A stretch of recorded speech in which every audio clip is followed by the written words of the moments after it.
नमस्कार दोस्तों, let's study YouTube channel पर आपका हार्दिक स्वागत है। आई होप आप अच्छे होंगे, स्वस्थ होंगे। इस वीडियो में हम हिमाचल प्रदेश में सबसे पहले आईटीआई इंस्ट्रक्टर भर्ती के बारे में बात करेंगे। उसके बाद हम बात करेंगे जो हिमाचल प्रदेश के इंजीनियरिंग कॉलेजेस हैं वहाँ पे वर्कशॉप इंस्ट्रक्टर की भर्ती होती है और कितनी ज़्यादा वहाँ पे पोस्टें वैकेंट है। और उसके बाद हम बात करेंगे असिस्टेंट प्रोफेसर भर्ती के बारे में। और ये कॉलेज कैडर की भर्ती नहीं होने वाली है, ये भर्ती होगी इंजीनियरिंग कॉलेजेस के लिए, फार्मेसी कॉलेजेस के लिए। लेकिन वर्तमान सरकार ने एक फ़ैसला लिया है और अगर आपको याद नहीं है तो last month junior assistant professor की पोस्टें अप्रूव करी गई हैं। आपने देखा कि स्टाफ नर्स को बदल के असिस्टेंट स्टाफ नर्स कर दिया गया और तहसील वेलफेयर ऑफिसर में असिस्टेंट तहसील वेलफेयर ऑफिसर आपको देखने को मिलेगा। तो उस तरह से क्या यहाँ पे ये अलग पोस्ट क्रिएट करने की कोशिश है, ये भर्ती कैसे होगी और क्या क्या चीज़ें होने वाली हम डिटेल में बात करेंगे। वीडियो बहुत लंबी होगी क्योंकि आईटीआई इंस्ट्रक्टर के बारे में हम बहुत सारी चीज़ें कवर करने वाले हैं, लेकिन इस वीडियो को अंत तक ज़रूर देखना। देखिए, हिमाचल प्रदेश में आप जानते हैं कि आईटीआई इंस्ट्रक्टर की भर्ती 2022 से पेंडिंग है। 2022 की एचपीएसएससी हमीरपुर की लास्ट एडवर्टाइजमेंट में हमें जो है वो भर्तियां देखने को मिली थी, अलग अलग पोस्ट कोड में एडवर्टाइज हुई थी, लेकिन सरकार ने उनको रोका और आज तक वो भर्तियां पेंडिंग है। आपने देखा होगा 2 मंथ पहले मैंने आपको जानकारी दी जहां पे मैंने आपको बताया कि इतनी वैकेंसी है, नए आरएनपी रूल्स भी आ चुके हैं और रिक्वेजिशन भी रेडी है, लेकिन सरकार ने उनको होल्ड पे रखा है। लेकिन अभी क्या हो चुका है, एक नया रूल अप्लाई होने वाला है हिमाचल प्रदेश में, जहाँ पे क्या होगा कि हिमाचल प्रदेश के जो आईटीआई हैं वहाँ पे जो इंस्ट्रक्टर हैं उनकी ई-केवाईसी होगी। और ये क्यों होने वाली है, जब आप इस वीडियो को देखेंगे तो आपको पूरा समझ आएगा। देखिए, हिमाचल प्रदेश के जो आईटीआई हैं वहाँ पे जो इंस्ट्रक्टर हैं उनकी केवाईसी होगी, जिससे ये पता चलेगा कि कितनी पोस्टें वैकेंट हैं। और यहाँ से क्या होगा कि अगर किसी आईटीआई में इंस्ट्रक्टर नहीं है तो उस ट्रेड में वहाँ पे जो स्टूडेंट है तो एनसीवीटी के तहत वो एग्ज़ाम नहीं दे पाएंगे। तो ये चीज़ होने वाली है। अब ई-केवाईसी क्यों ज़रूरी है, यहाँ से क्या है कि मैपिंग होगी और हर एक इंस्ट्रक्टर को एक ट्रेड यूनिट से जोड़ा जाएगा, मतलब एक ट्रेड एक इंस्ट्रक्टर, और इस तरह से मैपिंग होने वाली है। और ये इस चीज़ में ये भी मेंशन है कि अगर किसी यूनिट में इंस्ट्रक्टर नहीं है तो 30 दिनों में नया इंस्ट्रक्टर अनिवार्य है। तो मतलब सरकारों को टाइमली यहाँ पे भर्ती करना पड़ेगी। अगर इंस्ट्रक्टर के वहाँ पे नहीं है तो एडमिशन नहीं हो सकती है। और इससे क्या होगा कि सरकार की तुलना में प्राइवेट आईटीआई पे ज़्यादा दबाव यहाँ पे होने वाला है और योग्य स्टाफ पे ही यहाँ पे ज़्यादा प्रायोरिटी रखी जाएगी कि इस तरह से फर्जी काम नहीं चलेगा। ट्रांसपेरेंसी को सरकारें लाना चाहती हैं। अब यहाँ पे क्या होगा कि जो इंस्ट्रक्टर होगा उसकी क्या क्वालिफिकेशन है, क्या एक्सपीरियंस है, उस चीज़ का भी रिकॉर्ड बनेगा। अब क्या होगा कि यहाँ से आगे अगर हम बात करें तो जानकारी है कि हिमाचल प्रदेश के बहुत सारे ऐसे आईटीआई हैं वहाँ पे एक एक इंस्ट्रक्टर 2 से 3 यूनिट को पढ़ा रहे हैं। तो ये चीज़ है। कई सब्जेक्ट के इंस्ट्रक्टर ही नहीं है और कई ट्रेड में पोस्ट ही सैंक्शन नहीं है। तो ये चीज़ें होंगी कि प्रत्येक यूनिट के लिए एक अलग अलग इंस्ट्रक्टर होना चाहिए।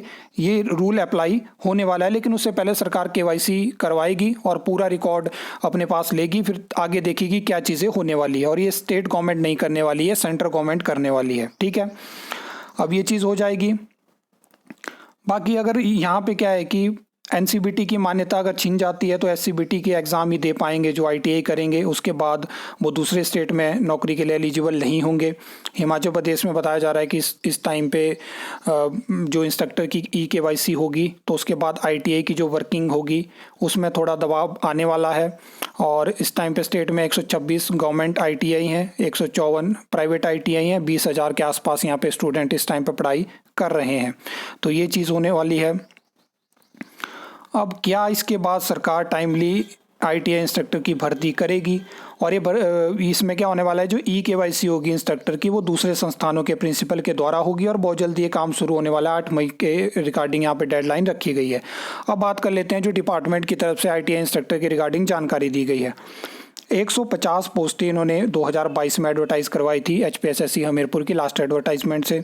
2024 नवंबर में आरएनपी रूल्स अपडेट हो चुके हैं और ये रिक्वेजिशन इन्होंने अटैच करी है कि 143 पोस्ट की रिक्वेजिशन पहले 23 अलग अलग ट्रेड में थी, फिर 18 में यहाँ पे इन्होंने भेजी क्योंकि कहीं पे पोस्टें ख़त्म हुई, कोई बंद हुआ कॉलेज, तो ये चीज़ इन्होंने मेंशन करी।